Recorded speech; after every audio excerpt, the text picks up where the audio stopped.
Like many people in society, you are not a talkative person, are you? You have a problem with keeping a conversation going. But you have to start and lead the conversations, especially in business. You don't know how to overcome this challenge. Well, if you are not talkative, you probably don't feel comfortable around people. There might be several reasons lie behind it. I'll talk about 3 of them. The first reason might be you have your own world in your head and you are happy living in it by yourself. Your thoughts, feelings, expectations, hopes create this world. It's your own reality. Any other thought, comment, even a simple interaction would be an interference. To preserve your world, you prefer less human interaction. The severity of separation of the worlds may differ. For example, you have a new girlfriend. It's easy you get distracted by the thought of her and can't concentrate on the conversation. Or you have to pay your debt in 2 days and you don't have enough money. Again, it's hard to get not distracted. Anything but the payment looks trivial. Another example is daydreaming. If you are not satisfied with your surroundings, it could be the place where you are, people around you, or your job, you slide into dreaming state and protect yourself from this unpleasant situation by separation. In the extreme, if you think that only your world is real and you only want to and can live in there, I recommend you to seek for professional help.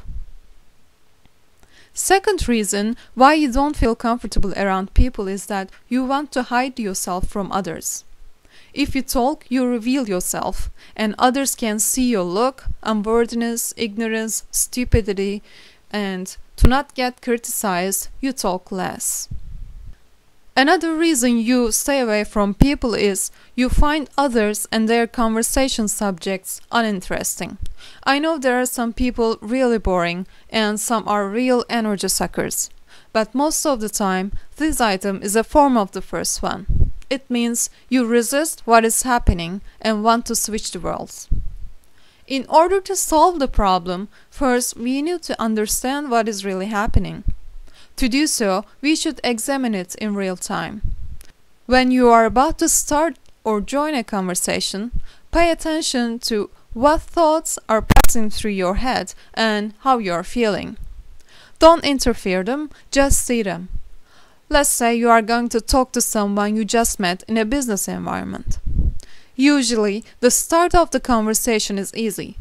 When you pass the start and come to the point where you get confused what to talk about, take a conscious breath.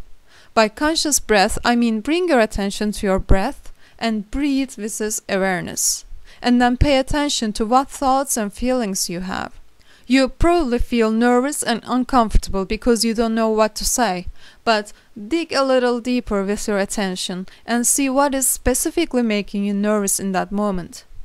Is this what people think about you? What to say to look smart or knowledgeable? How must you reply so that you look clever? Are people feeling your nervousness? If you find yourself worrying about similar questions in a conversation, the good news is that you don't run out of topics.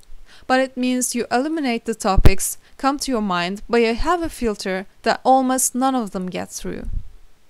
The filter is there because you are convinced that you are not clever, worthy, or cool person. The issue here is that you need to make peace, feel good, and be comfortable with yourself, and release the unnecessary filter. This work requires determination and a lot of work in most cases, but you definitely can make it. Say your conversation partners in business environment talks about a supplier you've never heard of. Use it as leverage to get more informed and make it a subject in a future conversation instead of feeling ashamed for not being informed about the supplier and feeling bad about yourself. Say again you are at a crossroads either to finish your conversation with awkward silence or continue. Again, take a conscious breath and be aware of your thoughts and feelings. See what you want. Do you want to continue the conversation or are you about to flee into your own world? Consider which choice is more beneficial and sounds more logical to you. If you don't really care about the other person, or if you are really bored, stop talking. You always have this choice. But if you need to continue, or even for the sake of the continuation of the conversation itself, you choose to carry on and remind yourself that you are in the reality where the conversation is taking place. You better be where you are and bring your attention on the subject and on the other person. You can lead the conversation to a more interesting topic if you like. My last point is, when people contribute to a purpose, they feel good about themselves. Think yourself as a contributor. What can you give to other people? Is it information that you can give? Is it your attention, a joke, a story, only a smile? Take a conscious breath and ask yourself this question.